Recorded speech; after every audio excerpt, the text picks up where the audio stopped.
This video will demonstrate sewing on a button.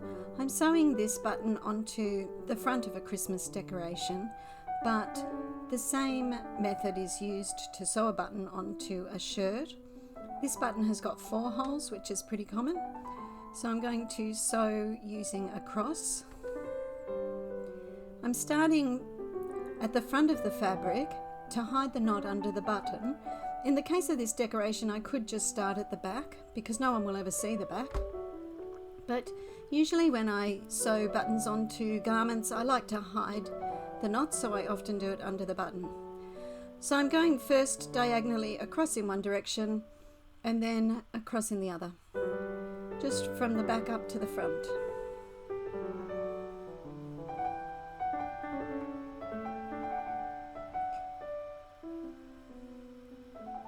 And I repeat that a few times.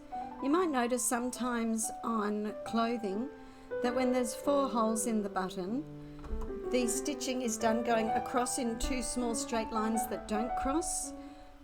If that's the case, you might decide to use matching stitching with the button that you're sewing on as a repair.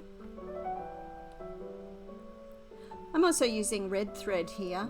I wouldn't do that if this were going onto clothing. I'm just doing that because it's a Christmas decoration and it will stand out. I would use thread that matches the button.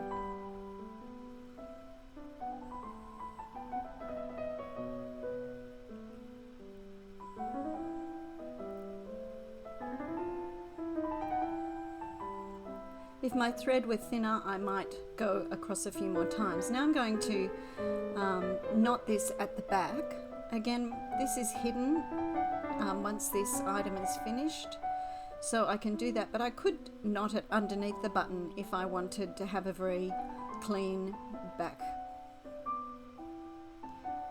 And after I knot it, I could just snip it off in this case, but if this were clothing and I wanted the back to stay neat, I would put my needle through between the 2 layers of fabric. There's usually 2 layers where buttons are sewn on a cuff or on the front of a shirt, and then just pull it gently as you cut it off, and the thread disappears in between the 2 layers, so the back's very neat.